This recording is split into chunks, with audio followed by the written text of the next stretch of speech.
c'est une version édulcorée, assagie ou conventionnelle du réel. Je m'appuie aussi pour pouvoir forger cette distinction et en faire usage en lien avec le sens de l'expérience artistique magique. Je ne m'appuie pas simplement sur Maldinet et sur qui je viens de vous citer.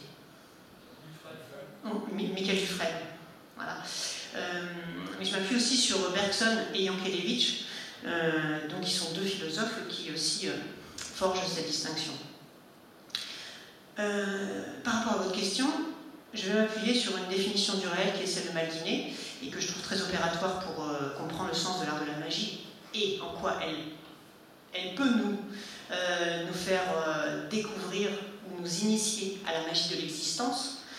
Maldinet définit le réel comme ce qu'on n'attendait pas. Il dit le réel, c'est ce qu'on n'attendait pas.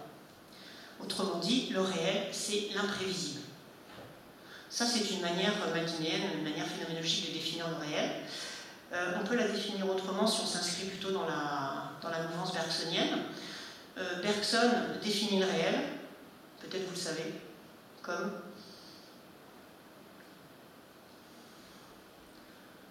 le changement. Bergson est le grand philosophe du changement et il nous présente un mode de connaissance qu'il appelle l'intuition. Donc l'intuition, c'est un mode de connaissance philosophique, c'est pas l'intuition au sens commun du terme, mais un mode de connaissance qui nous permet d'accéder à ce qu'est le réel, autrement dit pour lui, ce réel qui est changement. Il y a une formule d'ailleurs pour définir le réel, Bergson, que je trouve magnifique et très intéressante par rapport à l'art de la magie. Bergson définit le réel comme une création continue d'imprévisibles nouveautés. Intéressant pour les artistes magiciens, pour les illusionnistes. Bergson définit le réel comme le changement, donc le réel, comme une création continue d'imprévisibles nouveautés. Cette formule qui s'applique au réel, pour Bergson, qui s'applique à la vie, qui s'applique à la nature, qui s'applique à la durée, eh bien c'est une formule que je trouve tout à fait intéressante et adéquate évidemment pour l'artiste magicien qui concerne les artistes magiciens. L'artiste magicien, peut-on se demander, n'est-il pas celui qui est dans cette création continue d'imprévisibles nouveautés? Et cette imprévisible nouveauté, c'est l'effet magique, ce sont les effets magiques que construisent et que donnent à vivre les prestidigitateurs, illusionnistes ou artistes magiciens. Moi, je préfère parler d'artistes magiciens pour un certain nombre de raisons que j'avais développées dans ce petit livre Illusionnisme et magie aux éditions Flammarion. Justement parce qu'il me semble que ce qui fait le sens de cet art, c'est beaucoup plus la magie que l'illusion ou que la rapidité des doigts ou que l'habileté manuelle que porte le terme de prestidigitation. Donc, peut-être que, je ne sais pas si ça vous éclaire, mais on pourrait dire que cette mise en crise de la représentation objectivante, donc la mise en crise de la représentation objectivante qui se manifeste, par exemple, je prends juste cet exemple, par la recherche du truc, ou par l'usage de ce petit mot truc, qui relève donc d'une conscience objectivante, et bien cette mise en crise de la représentation objectivante, c'est-à-dire le fait que le magicien soustrait à l'esprit du spectateur la possibilité même qu'il mette la main sur un objet, que ce soit un objet perçu ou un objet conçu, donc une explication, eh bien, va créer chez le spectateur, dans l'esprit du spectateur, dans l'être du spectateur, va créer peut-être quelque chose dont a parlé Thibaut hier, je ne sais pas, mais il va me dire, va créer un vide.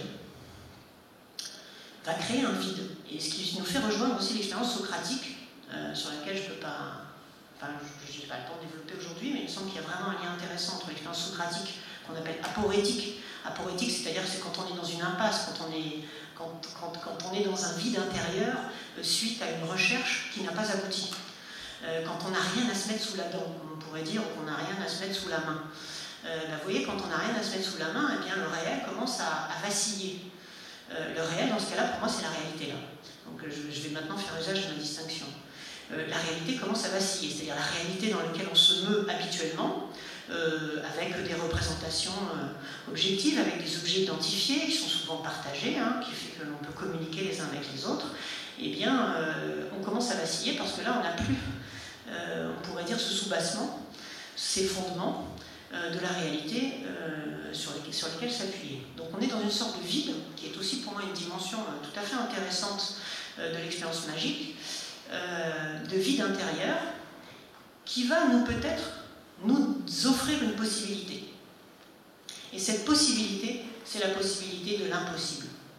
Parce que je vais maintenant essayer dans les 10 minutes qui me restent à peu près, de vous définir le sens de l'impossible dans l'esprit un petit peu de ce que je voulais partager avec vous aujourd'hui. L'expérience de l'impossible qui n'est pas au sens impossible classique. C'est-à-dire que ce n'est pas un impossible parce que se soustrayant à toute explication possible. Cet autre sens de l'impossible, il est en lien avec ce que je vais donc maintenant appeler le réel. J'ai déjà commencé à définir le réel. Le réel, je me suis appuyée sur Bergson, c'est une création continue d'imprévisibles nouveautés. Autrement dit, c'est un changement continu et continué. Autrement dit, c'est quelque chose dans lequel on ne pourrait pas vivre. Alors, il se trouve qu'avant que je fasse une thèse de doctorat sur justement la phénoménologie de l'expérience artistique magique, j'ai fait un DEA en psychologie cognitive, où j'ai travaillé sur les processus perceptifs et cognitifs, et où, peut-être est-ce un peu schématique de le dire comme ça, mais peut-être ça va vous éclairer, on pourrait dire que le système cognitif a une fonction, c'est de stabiliser le réel, c'est de nous permettre de vivre dans une réalité où des objets sont identifiés.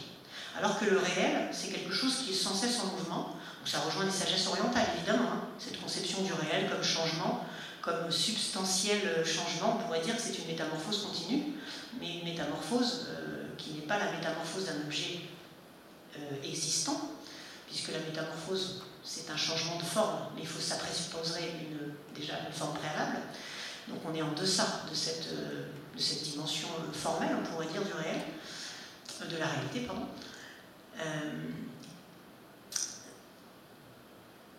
Ça m'a fait... j'ai achoppé sur cette petite... je ne sais plus ce que je vous disais. Moment de vide intérieur. Donc on était sur ce moment du vide, voilà.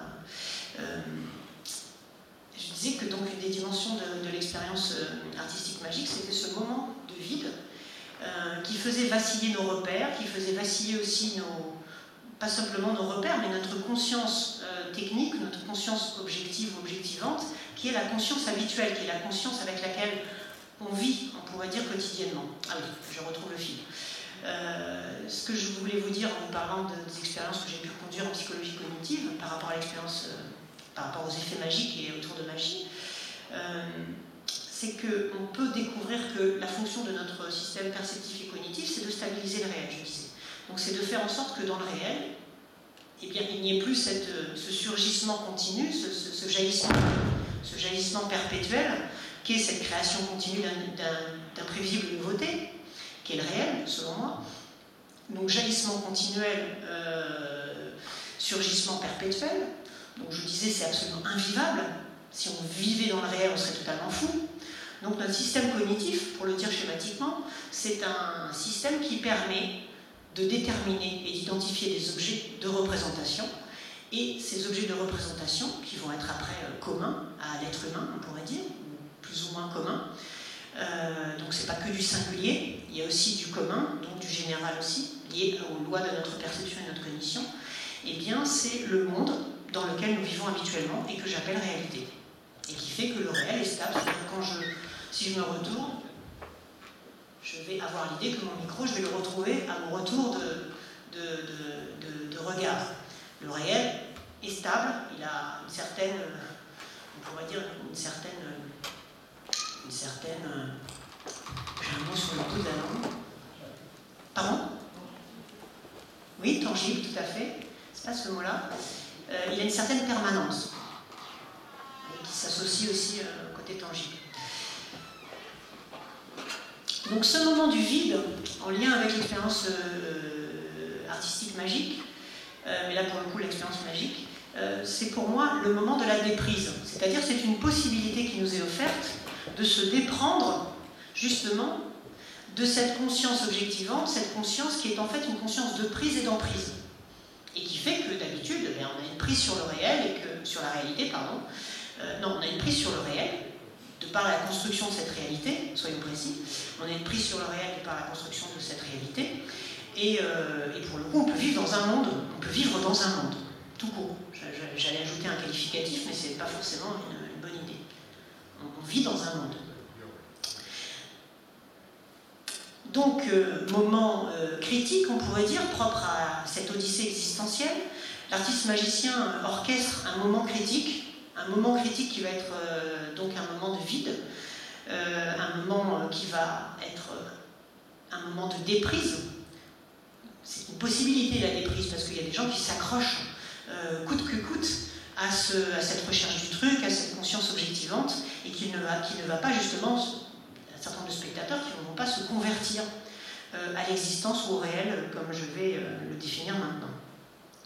S'il y a un moment de vide, un moment aporétique, pour le dire en termes socratiques, eh bien, il y a une possibilité d'être qui s'offre à nous. Et c'est là que je vais rejoindre, je vous le dis juste comme ça pour votre gouverne personnel, je vais rejoindre la philosophie plutôt de Schelling, qui est un philosophe romantique allemand, et je vais rejoindre ce thème, maintenant ce thème qui est un moment de cette odyssée existentielle que nous propose l'artiste magicien, ce moment de la surprise du réel. La surprise du réel n'est possible que si l'on accepte, on pourrait dire, si l'on accepte ce moment de vide, donc cette crise intérieure. Cette crise intérieure, c'est-à-dire on n'a plus rien à quoi se raccrocher quand on est spectateur d'un spectacle de magie. Et je l'ai été pendant très longtemps, de manière régulière, dans les congrès de magie notamment, et puis aussi dans des spectacles de magie. Donc on a des fois un moment de flottement, un moment de vide où on n'a plus rien auquel s'attacher, se raccrocher. Et ça, c'est très très intéressant. Évidemment, deux attitudes par rapport à ça, soit attitude de refus, soit attitude d'acceptation. C'est évidemment l'attitude d'acceptation qui nous conduit à ce troisième moment possible de l'expérience magique, qui est le moment de la surprise. Acceptation, je vais reprendre l'expression d'un de mes maîtres en philosophie qui a été Jean-Louis Chrétien, qui est un phénoménologue, poète aussi, qui est toujours professeur à la Sorbonne, et qui a utilisé cette expression que je trouve à la fois très juste philosophiquement, phénoménologiquement, mais aussi poétique. Il appelle ça s'abandonner à l'irrésistible. S'abandonner à l'irrésistible. Vous voyez, ça rejoint aussi l'amour, peut-être, avec toute l'expérience amoureuse, ça pourrait rejoindre d'autres expériences qui ont une phénoménologie peut-être comparable. Est-ce que dans la relation amoureuse aussi, il ne faut pas qu'il y ait un moment où on puisse s'abandonner à l'irrésistible. Laisser son être, on pourrait dire, dépassé par ce qui arrive, par ce qui se produit, par ce qui arrive, et là on va rejoindre le réel. Le réel, souvenez-vous, c'est ce qu'on n'attendait pas. Le réel, c'est l'imprévisible. Et évidemment, dans une relation humaine, quelle qu'elle soit, j'ai pris l'exemple de la relation d'amour, qui est une relation substantielle, on pourrait prendre le cas d'une relation d'amitié, on pourrait prendre le cas en fait, de toutes les relations qu'on peut qualifier de substantielles. J'utilise ce mot-là à la suite de Robert Misrahi, qui est un philosophe spécialiste de Spinoza. Relation substantielle, dans une relation, il y a véritablement un rapport à l'altérité. Un rapport à l'altérité, ça veut dire qu'on a une possibilité vraiment de rencontrer l'autre dans sa singularité, c'est-à-dire dans sa différence, c'est-à-dire on pourrait même rajouter dans sa différence radicale, parce que l'autre c'est pas moi et moi je ne suis pas l'autre. Et donc ce rapport à l'altérité, c'est ce qui fonde toute relation véritable, je dirais, toute relation humaine véritable.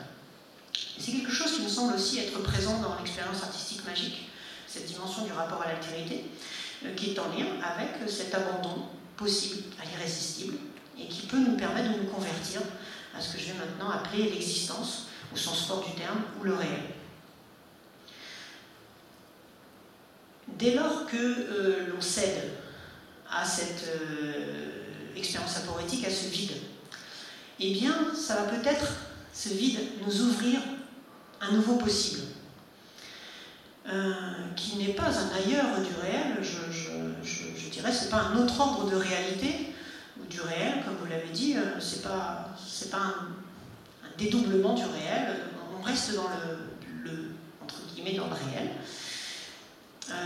Mais on va découvrir qu'à l'intérieur de la réalité, il y a une dimension qu'on peut nommer le réel, qui est liée, on pourrait dire, à ce que Bergson appelait cette création continue d'imprévisibles nouveautés, à ce jaillissement, à ce surgissement. Et l'effet magique, ça me semble être un caractère propre à tout effet magique, c'est d'être un phénomène, au sens phénoménologique, je pourrais presque m'arrêter là, mais un phénomène au sens phénoménologique, c'est quoi? C'est un apparaître je pourrais rajouter un apparaître radical, c'est-à-dire que tout effet magique est apparaître. Par exemple, je peux prendre l'exemple d'une disparition. Une disparition est, au sens phénoménologique, un apparaître. Parce que quand on voit un objet disparaître dans la main d'un artiste magicien, eh bien, ce moment de l'effet magique, ce moment qui est en fait moins un moment qu'un instant, cet instant est en fait un apparaître parce que surgissement d'une absence. Donc on pourrait considérer qu'en deçà de tous les effets magiques tels qu'on peut les définir un peu classiquement, je l'avais fait en glossaire de ce petit ouvrage, comme une disparition, une apparition, une métamorphose, une téléportation, donc le fait qu'un objet se retrouve à un autre endroit de l'espace simultanément, eh bien ces effets magiques que l'on peut catégoriser, eh bien on peut dire ont tous un caractère plus profond qui est le caractère de l'apparaître. Et là qui caractérise pour le coup tout effet magique, même si c'est un effet de disparition. Donc, tout effet magique est par essence un apparaître radical, donc ce que la phénoménologie appelle un événement, au sens fort du terme, un événement-avènement, même pour être plus précis. Mais je ne vais pas trop l'être cet après-midi. Un événement-avènement, c'est quoi? Pour rester un tout petit moment sur cette dimension-là, c'est, je le disais tout à l'heure, c'est quelque chose de l'ordre du surgissement. J'ai parlé de naissance tout à l'heure, de renaissance possible. Je vais en arriver vraiment à la conclusion de cette intervention. Une possibilité, me semble-t-il, est offerte par l'art de la magie, c'est de pouvoir co-naître à cet événement qu'est tout effet magique, donc à cet apparaître radical qu'est tout effet magique. L'artiste magicien nous offre une expérience magique à vivre qui est l'expérience de l'apparaître radical.